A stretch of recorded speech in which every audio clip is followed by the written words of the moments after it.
Salam alaikum les amis. Ya Sylvie.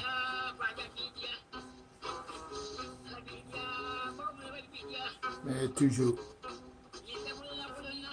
point dɔ bɛ yen f'an ka to k'olu banba ɲɔgɔn ye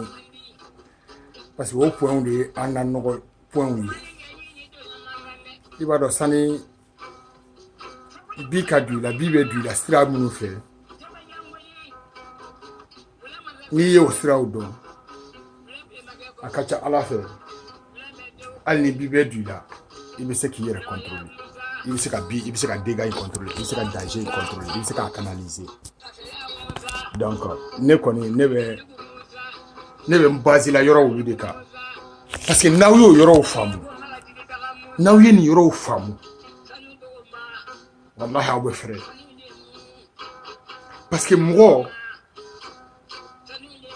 n y'a sɔrɔ arabu mɔgɔ mulubali dɔw la olu b'a fɔ ten ko i y'anw ka diinɛ accepter vraiment i donna anw ka diinɛ la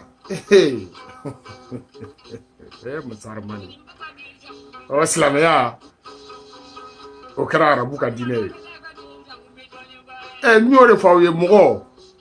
i bolo fɛ n'i ko k'i t'a fɛ n'i y'a fili mɔgɔ min b'a fɛ n'o y'a ta n'i mako nana jɔ a la fo n'i y'o tigi deli dɛ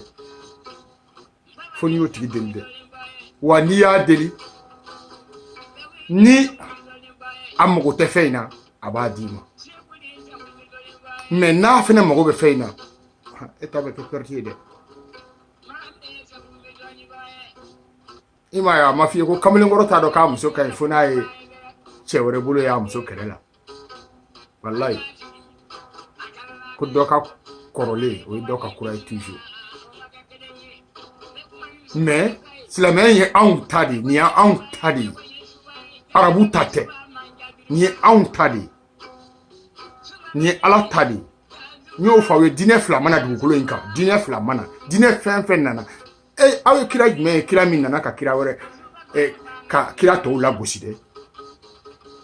a kɛra jufu ye o a kɛra nabila musa ye o a kɛra isa ye o a kɛra nuhan ye o a kɛra o kira ye fɛn fɛn ni min nana avant lui a b'o féliciter de a b'o féliciter de n y'o de fɔ aw ye i bɛ bibulu don i bɛ bibulu dayɛlɛ k'a da a page fɔlɔ f'a laban New Testament i t'a mɛn Jésus da jamais ko lui il est chrétien i t'a mɛn Jésus da jamais k'ale nɔfɛ mɔgɔw tɔgɔ ye ko chrétien mun de y'aw kɛ chrétien ye mun de y'aw kɛ chrétien ye hali ni aw sɔnna sa ka tugu Jésus kɔ parce que Ala ka représentant don mais a fɔra i ye ko la confiance n'annule pas le contrôle ne ma ba k'aw sɔnnen don tubabu ye parce que aw komi ne b'a fɔ cogo min na ne bɛ kuma fɔ k'a nɔgɔya aw ye de k'a fɔ k'aw bɛ sunɔgɔ la o ye ka pour que dɔrɔn aw ka se ka ne lamɛn sinon ne Ala ko de ko aw salen don mais ne b'a fɛ de k'a fɔ parce que ne b'a dɔn an bɛɛ yadalen don sur le faux bɛɛ sɔnnen don a yɛrɛ ye o ye parce que Ala dɔ de b'aw la ni n ko Ala dɔ b'aw la n y'a dɔn mɔgɔ caman b'o kɛ i b'a fɔ ko manamanakan de ye non kuranɛ kɔnɔ Ala ko ale ye a yɛrɛ dilan ni essence minnu ye c'est-à-dire les matériaux ale y'a yɛrɛ dilan ni matériaux minnu ye k'ale y'o dɔ kɛ farafin bɛɛ la kelen kelen ale y'o dɔɔnin k'an bɛɛ la kelen kelen donc a t'a fɔ k'i ba de ye o a t'a fɔ k'i fa de ye nka a b'a fɔ k'ale de den y'an bɛɛ ye mais i ba ni fa ye sababu dɔrɔn de ye olu bilara de ka kɛ gardien ye ka kɛ contrôleur ye ka kɛ sécurité ka kɛ guide ye i ba ni fa olu ye guide de ye sinon i ba t'a dɔn i ɲɛkisɛ bɛ dilan cogo min na o i fa t'a dɔn sen bɛ dilan cogo min na o i fa tɛ kunkolo dilan cogo dɔn i mɔmuso tɛ cerveau dilan cogo dɔn o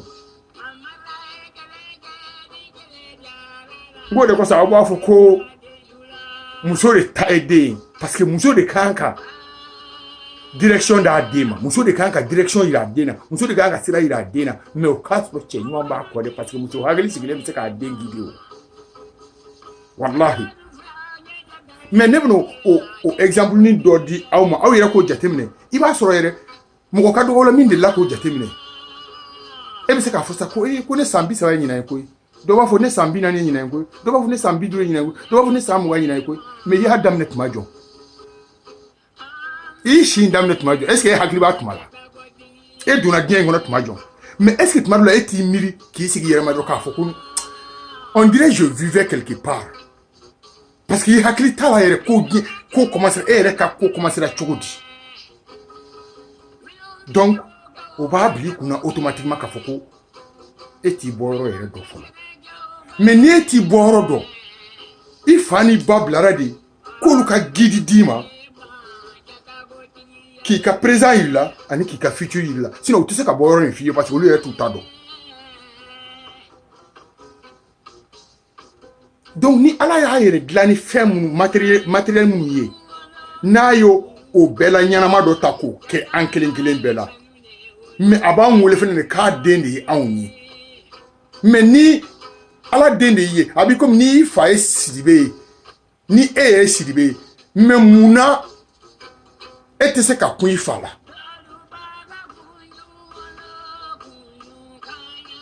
kuna tɛ bonya ni jɛnya kuna ye hakili de ye munna e ma se ka kun i fa la donc mais ni ala y'an fa ye mais mun de b'a to an b'a fɔ k'i tɛ se k'a fɔ ko ala ye mɔgɔ ye ala de ko k'ale de ye ale de ye a yɛrɛ filɛ ko k'anw dilan ale y'a yɛrɛ dilan fɛn minnu na k'a y'o dɔ kɛ anw bɛɛ la mais an ka mori ko non i kana fɔ ko ala ye mɔgɔ ye dɛ non i kana o fɔ mais ala ko mɔgɔ mulubali kasa bɛ don ale nun na o kuma nun bɛ fɛn sugu jumɛn de la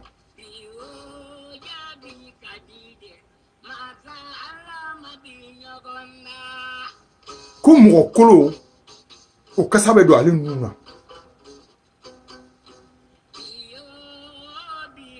ala ko k'anw ka fisa ni dantanfɛn bɛɛ ye parce que ale de y'a yɛrɛ filɛ ka anw dilan o ni anw ka fisa ni dantanfɛn bɛɛ ye ale dun y'a yɛrɛ filɛ k'anw dilan ale b'anw wele k'a den ye anw ye munna anw tɛ se k'a fɔ ko anw bɛ se ka an jija ka kɛ ala ye parce que nous avons la potentialité we can grow up to be a God also.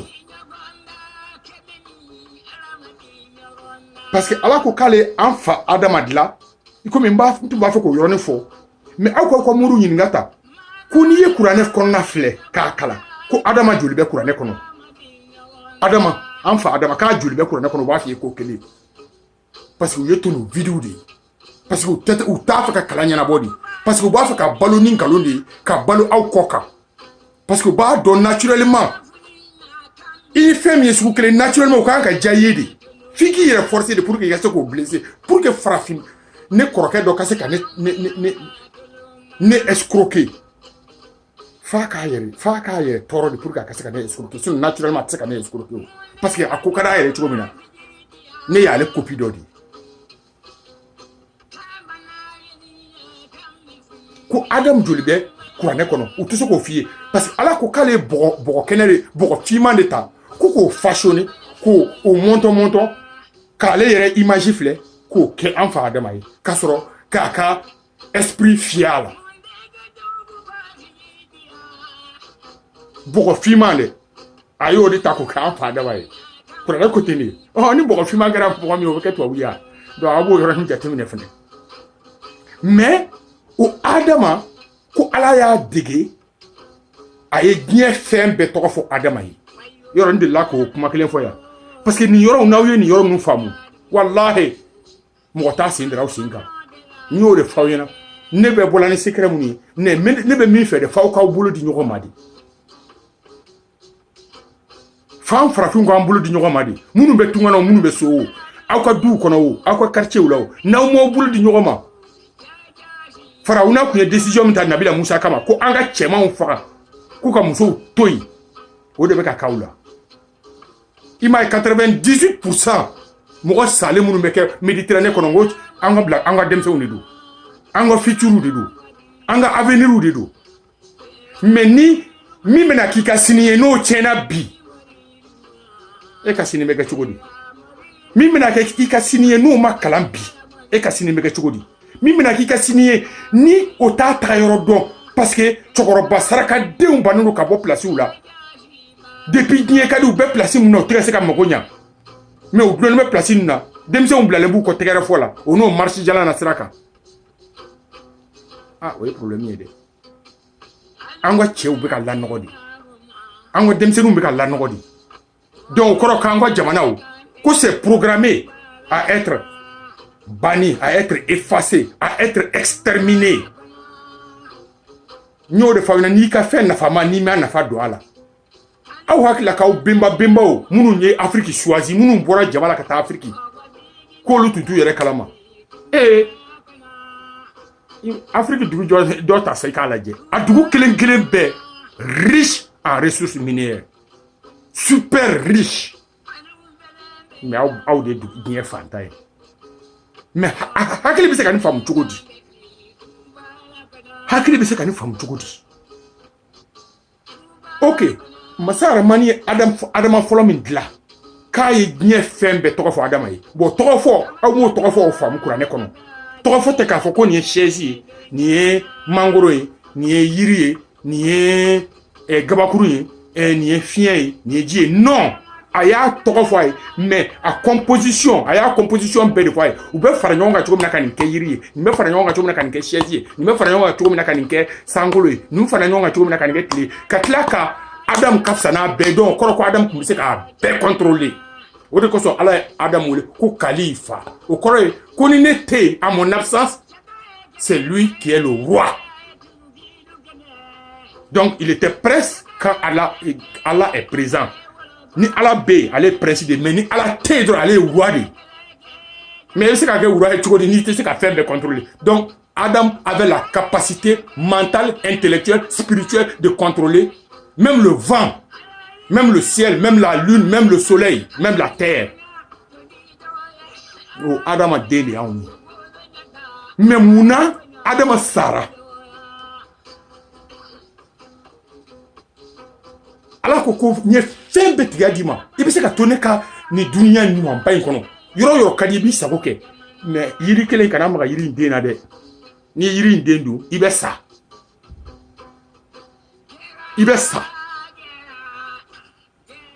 Adam ko k'a y'a kuma mɛn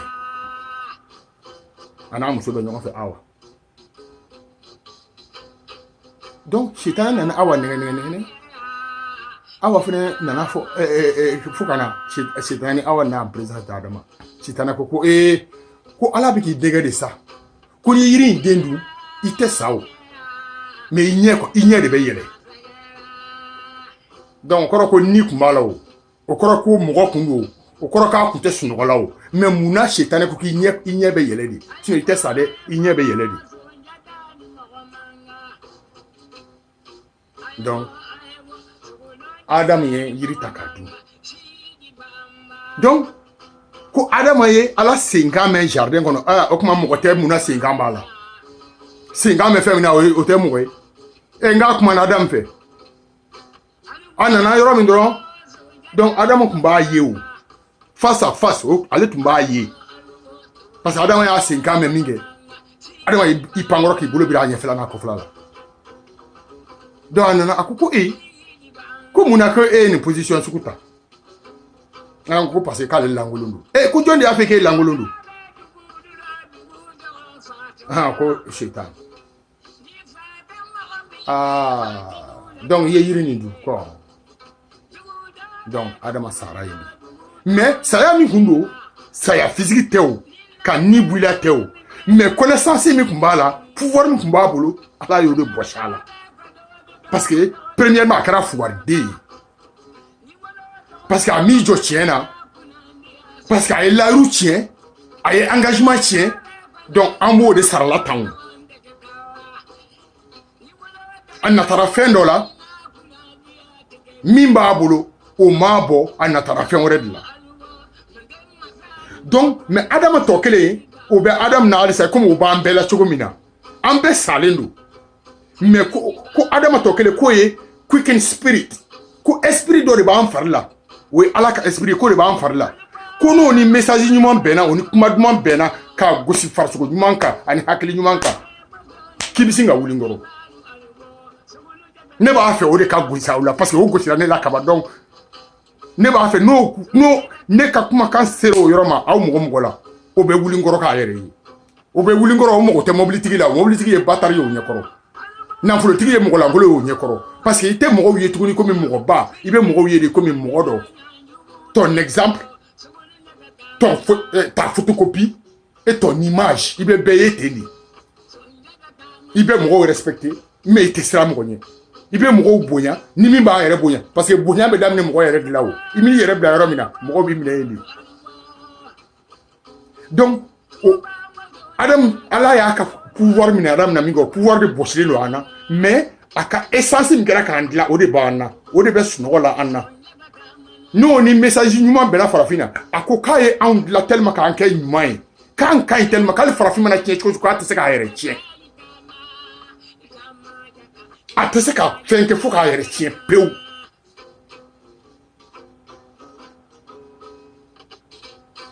mais munna anw bɛ tan munna anw b'a dɔn k'an tɛ se ka baara min kɛ an b'an sigi ye président foyi tɛ dirigeant foyi tɛ Afrique kɔnɔ qui a la capacité spirituelle de diriger le pays o tɛ yen n'i ye diɲɛ yɛrɛ filɛ bi surtout n'i ye Afrique filɛ i b'i kali de ko kira ma deli ka jigin dugukolo in kan suivant vos comportements entre vous-même hali ni mɔgɔ wɛrɛ sen ma dɔn aw yɛrɛ dama ni ɲɔgɔn cɛ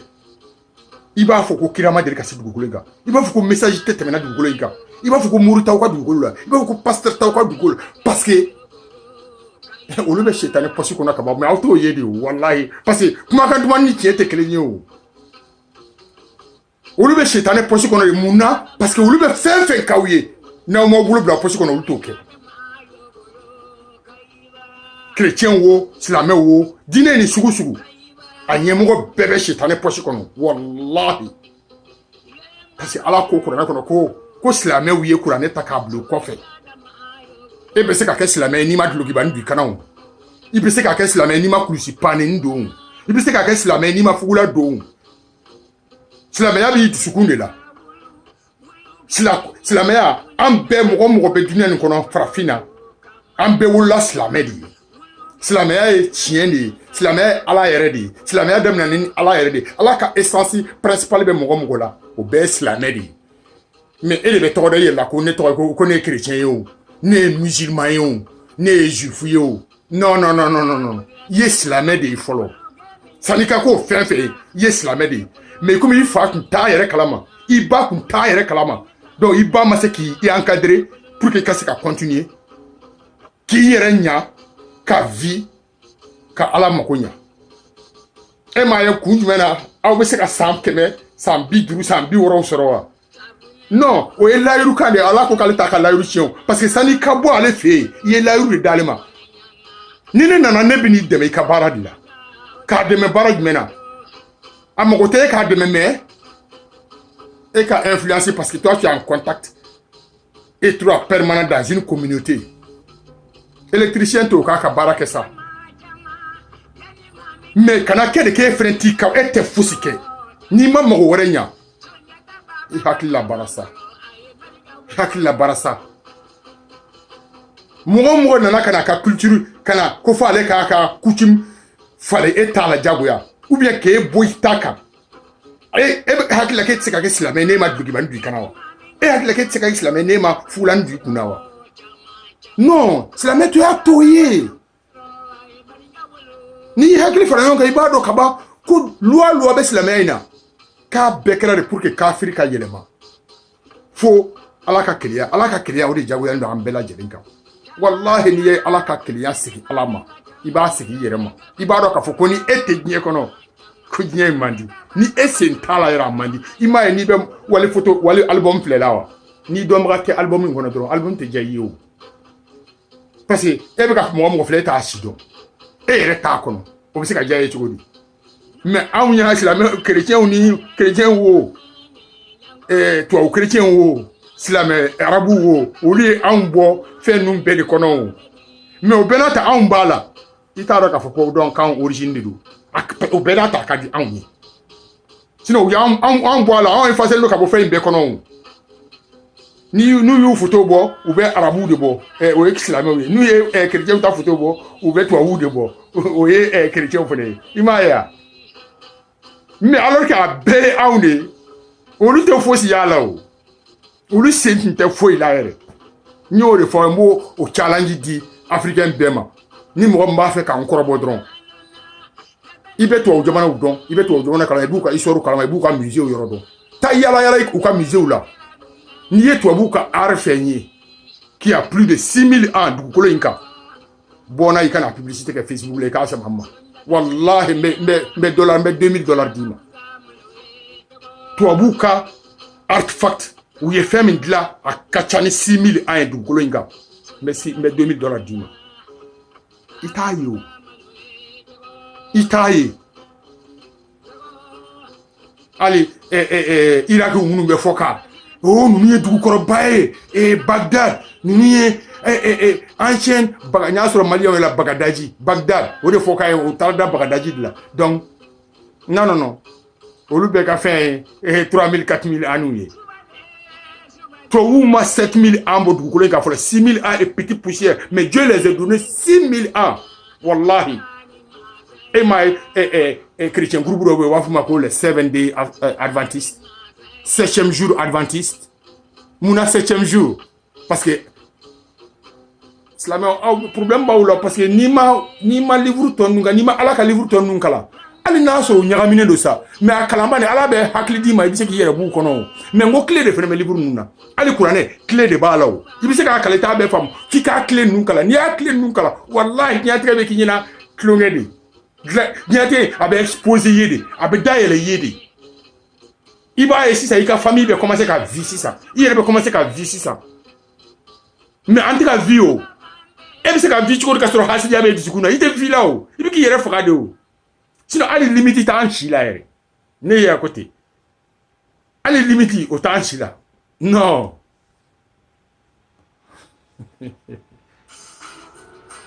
ala ka courage da o mako yi. Sinon na usura kan fe da wadon nu jatim na were. Akacha ala fe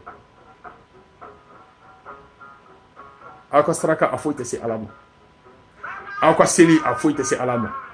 aka sun afoite se alama aka hijira ta afoite se alama ka ka nyogoni deme naw ye nyogon deme kale be naw deme mi awde ko kawte nyogon deme commerçant kele ne borakata sugula e mena client kele mi soro ebe alamine ko kunchi fo te se ka kemo ituni na furo inte nafa ya mina to nafa kamelen gorobe muso kelenta ka denw sɔrɔ fɛ ka filata ka denw sɔrɔ fɛ ka sabata ka denw sɔrɔ fɛ ka muso nun bɛɛ blabla ɲɔgɔn na ni nkalontigɛ ni fugariya ye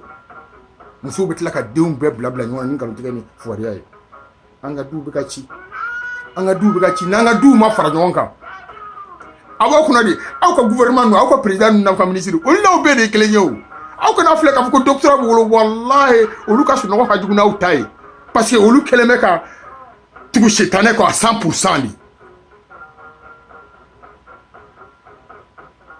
olu tugunen bɛ setanɛ kɔ à 100% de walahi n'o ka aw k'olu ka diplôme filɛ dɛ sinon n'a sɔrɔ u bɛ fɛn dɔ sa aw bɔra nɔgɔ la o diplôme modèle si tɛ min t'u bolo Afrique in kɔnɔ mais fo hakili de t'u bolo fo l'amour de t'u bolo bɛɛ ko ko yɛrɛkun n'a yɛrɛkun tun don ala tun tɛna to a yɛrɛ kelen ma wa fo jama ka fara ɲɔgɔn kan de aw k'aw hakili fara ɲɔgɔn kan bani aw b'a daminɛ aw ka so kɔnɔ aw b'a daminɛ aw ka quartier la n'an y'an fara ɲɔgɔn kan wallahi an tɛ da Mali o an tɛ da Côte d'Ivoire o an tɛ da Guinée o an tɛ da Burkina o non Afrique bɛɛ bɛ k'an ta ye parce que n'aw bɛ tiɲɛ kan dɔrɔn ko ala bɛ tugu aw kɔ hali n'aw ye mɔgɔ fila ye hali ni mɔgɔ si ma sɔn ka fara i kan fara i yɛrɛ kan sariya sigi yɛrɛ kun parce que setanɛ an bɛ setanɛ ka dunya in kɔnɔ setanɛ ko nafolo n'o de t'i kun k'i tɛ kɛ mɔgɔ ye donc fo an ka fara ɲɔgɔn kan de ka nafolo de mara min bɛ don an tɛgɛ a kana bɔ manamana ko la Christmas Noël kana labɔ 1er janvier kana labɔ congé de Pâques kana labɔ wari de bɛ taa yala ka don setanɛ kun an k'o contrôler an ka dépense kɛ si c'est impératif an ka dépense kɛ seulement si c'est obligatoire kana dépense kɛ ten dɔrɔn tɛ sa kana wari suɲɛ k'a di muso ma muso ko kama sa c'est k'i fari contrôler ça n'i ma ala sigi i ka kow bɛɛ sanfɛ hali denw k'u yɛrɛ sɔrɔ a bɛ gɛlɛya parce que den mun de bɛ mɔgɔ denmisɛnnin k'a fa n'a ba ta ye aw ye den min wolo k'a lamɔ min jogo bɛ den na o de ye den tigi ye maintenant n'i ye den lamɔ lamɔ kojugu la ala den ni sara ko n'a taara suyɛni k'a bɛ fɔ ko ko cɛkɔrɔba kolo in den tun tɛ wa musokɔrɔba kolo in den tɛ wa cɛkɔrɔba fugari in den tun tɛ wa cɛkɔrɔba jɛnɛyakɛla in den tun tɛ wa cɛkɔrɔba bataraden in den tɛ wa musokɔrɔba manamanamɔgɔ in den tɛ wa munna aw bɛ sɔn o ka fɔ i ma sa i t'i wasa don i denw na sa i bɛ boli la fɛn min nɔfɛ f'i ka sa i t'i sago sɔrɔ setanɛ la i t'i sago na nafolo sɔrɔ i t'i sago na du sɔrɔ f'i ka sa i bɛ dɔ de sɔrɔ wa hali n'a bɛɛ dir'i ma walahi a bɛɛ t'i bɔ i b'a fɔ ko ka lahara fankelen fara a kan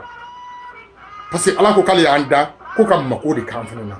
o mako o dɛ an dɛsɛlen bɛ k'o de contrôler musoko b'e la e dɛsɛlen don k'i musoko yɔrɔ contrôler pewu e mana muso ye e hakilila k'o de ye o de bɛ na ne satisfait bi o tɛ o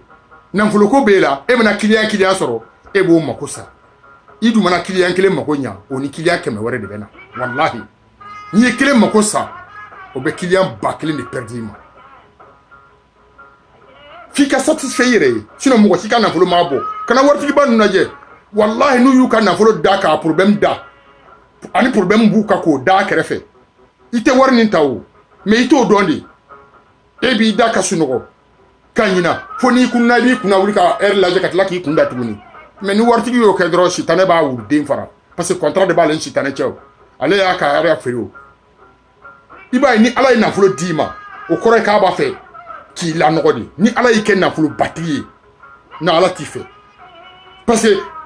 ne b'o fɔ yɔrɔ min na k'o da sababu min kan ko ni nafolotigi ka don ni ale ka arijinɛ kɔnɔ ka nafolotigi o ka don arijinɛ kɔnɔ k'o bɛ komi ni ɲɔgɔmɛ i bɛ ɲɔgɔmɛ dɔn ni ɲɔgɔmɛ diri mɔgɔ ma k'i k'a don miseli wo fɛ o nafolo nafa bɛ min sa e mana mɛn diɲɛ in kɔnɔ yan cogo o cogo san 80 en tout cas sinon an nɔrɔ caman t'o sɔrɔ yɛrɛ mais n'i sara dun i bɔra yɔrɔ min i t'o dɔn i bɛ taa yɔrɔ min i t'o dɔn mais i kɔni bɛ yɔrɔ min na sisan a fɔra i ye fɛnɛ k'i bɛ yan de ko tu es en transit k'i bɛ transit la mais aw bɛ voyager o n'i bɛ transit la dugu min na olu t'i sɔn yɛrɛ hali ka yala yala dugu fan bɛɛ fɛ olu tɛ sɔrɔ i ka taa yɔrɔ dɔw la o mais aw bɛ taa yɔrɔ bɛɛ la aw senw de b'aw bolo ka taa yɔrɔ bɛɛ la sen in dir'i ma de k'a ka taa n'i ye yɔrɔ ɲɛnama la aw nɛn b'aw bolo ka don ko bɛɛ la nɛn in dir'i ma de k'a ka ko ɲɛnama fɔ i ɲɛkisɛ jɔlen bɛ fɛn kuntan bɛɛ la ɲɛ in dir'i ma de k'i k'a jɔ fɛn ɲɛnama la i t'a dilan cogo dɔn i t'a sɔrɔ cogo dɔn ala ka barika don aw hakili la mais l'amour la aw kana amour in kɛ sexe ye amour in kɔrɔ de ni ko i bɛ mɔgɔ fɛ ni cɛ ye muso furu wallahi muso bɛ tɔɔrɔ ko o ko la e ka kan ka jɔ o n'o tɔɔrɔw de cɛ ni cɛ bɛ tɔɔrɔ ko o ko la e ka kan ka don ni tɔɔrɔ de cɛ mais sisan aw de ye ɲɔgɔnna gosilaw ye cɛ bɛ kuma muso kɔfɛ muso bɛ kuma cɛ kɔfɛ cɛ bɛ muso la maloya kɔfɛ muso bɛ cɛ la maloya kɔfɛ bɛɛ bɛ baara kɛ ka taa n'a y'i ka so mais aw b'a fɛ du ka ɲa sinon kuranɛ ko ni muso furulen n'i ye baara kɛ i cɛ tɛ wari min kalama k'o cɛ ka taa di fa ni ba ma i ye haramu de d'u ma mais o haramu o de b'an ka cɛkɔrɔbaw n'an ka musokɔrɔbaw tula sisan parce que fugadenw ma foyi kɛ o u m'an ka denmisɛnninw bɛɛ la ba baaraw ma sisan wa ni i balo i bɛ fɛn min don i kɔnɔ pour que i ka vie n'i juguw de b'o sɛnɛ k'o d'i ma mɔgɔ m'i faga n k'i yɛrɛ de faga mɔgɔ m'i faga i yɛrɛ de faga donc an bɛ k'an yɛrɛ faga de don o don sisan an bɛ k'an yɛrɛ faga de don o don sisan parce que anw banna sɛnɛ ma sitana y'an nata da ko kɔɔri kan kɔɔri tɛ se ka dun u y'an nata da fɛn kuntanw kan ko des trucs industriels olu ka usine mago bɛ fɛn min na et puis olu de bɛ prix sigi han e ta ye marchandise ye mais e t'i ka prix fɔ i ka marchandise la dangaden min y'e bila k'a sɛnɛ o de b'a ka prix fɔ wa e b'a di o la sinon n'i m'a di o la k'a bɛ ja i bolo e dun ka malo den dɔ a la e ka nasɔngɔ den dɔ a la e ka fɛn bɛɛ den dɔ a la i t'a dɔn k'o tigi bɛ k'aw nɛgɛ sa aw t'aw yɛrɛ retrouver aw t'aw bolo di ɲɔgɔn ma aw t'aw bolo di ɲɔgɔn ma Afrique bɛ ka bɔsi aw la de mais a bɛ labɛn bɛ kɛ balawu ye a du balawu bɛ cɛ juguya parce que n'a balawu y'a sɔrɔ mɔgɔ mɔgɔ a farafin fɛn fɛn bannen don ka to sunɔgɔfin na ka to mɔgɔlankoloya la parce que tubabuw b'a dɔn k'olu tagatɔ de don et ils sont vers leur fin olu tagatɔ de don mais u tagatɔla de bɛ taa ni sarakatɔ caman y'u fɛ u tagatɔ parce que ala ko k'a bɛna u su de ka bila u la o don aw bɛ fara ɲɔgɔn kan mais ça serait trop tard mais o kun yɛrɛ pour que ɲamaɲamaw fana ka bɔ u la un coup parce que caman u fagatɔ caman de bɛ taga u fɛ aw fanba bɛ taa u fɛ wallahi a ye jɔrɔ an ka avenir la a ye jɔrɔ an denw na a k'an denw suivi an denw de bɛ fo i k'i den na don de f'i den mana bɔ yɔrɔ min na f'a ka fɔ ko non ah non nin tɛmɛna a fa la nin tɛmɛna a fa la mais mɔgɔ si tɛ k'a fa ɲɔgɔn bɔ tuguni fo ni min fa kun ye nso ye fo ni min fa kun ye nkalontigɛla ye ala kana an bɔ an faw la dɛ ala k'an tɛmɛ olu la de ala k'an fisaya n'olu ye de ala k'an ka dɔnniya bonya n'olu ta ye ala k'an to an k'an tɛgɛ di ɲɔgɔn ma quoi a ka ca ala fɛ parce que an donnen bɛ vers la fin de ce monde là an bɛ ka don o de kɔnɔ an donna a kɔnɔ yɛrɛ mais an kana to de an ka taa olu fɛ parce que olu b'a dɔn olu b'an dɔn anw ye min ye anw de tɛ ka se k'a dɔn olu ye min ye anw kelen kelenw b'a dɔn mais jama fanba de t'a dɔn n y'o de f'i ye i tɛ se ka fisaya ni i siya bɛɛ ye i tɛ se ka nafolo sɔrɔ k'i diya ka tɛmɛ siyaw kan n'i kɛra sanfɛ ko ni e tɛ ko nin tɛ ɲɛnabɔ c'est que e de ye sarakaden ye e de ye tɔ bɛɛ ta tiɲɛ o sinon ni e tɛ mun n'a tɛ ɲɛnabɔ ka ko kɛ du kɔnɔ ko ni karisa ma na k'a tɛ se ka ɲɛnabɔ o kɔrɔ ko du tɛ karisa bolo o a bɛ se ka kɛ ko ala kana bɛɛ ka so kɔnɔ ka bɛɛ ta ɲɛnabɔ wa ala k'a to bɛɛ ka se k'i ta ɲɛnabɔ ala k'a to bɛɛ ka se k'i ta ɲɛnabɔ n b'o fɔ chrétienw ye aw bɛ da o la n'aw o question fɛn b'a fɔ aw n'o poser n kun Jésus min yira l'aw la o ye nkalon Jésus ye o tɛ Jésus yɛrɛ yɛrɛ ye n b'o fɔ silamɛw ye Muhammed min bɛ yira aw la Muhammed Abdallah de l'Arabie Saoudite o tɛ kira laban ye o ye tubabuw ka kira fɔlɔ n'u ka kira laban ye arabuw ka kira fɔlɔ ni kira laban olu bɛɛ de fɛn kelen ye a yiral'u la de ko u dɔ bɛ se ka kɛ silamɛ ye u dɔ bɛ se ka kɛ ala teri ye u dɔ bɛ se ka kɛ diinɛ sabatibaga ye pour leur donner un exemple c'est pourquoi Dieu a choisi Mohamed Abdallah sinon Mohamed Abdallah yɛrɛ ko ko non ko n'ale manto ala 82 jours avant sa mort dɛ a ko jama ma ten o y'a sɔrɔ a ye jama ba fara ɲɔgɔn kan ni ne manto kun bɛ se ka tugu kuranɛ in kɔ ani ne yɛrɛ jogo o kun tɛ sira bila a y'o fɔ pour le futur mais n y'o de fɔ aw la olu ka ninnu ka kumakan ye wisdom de ye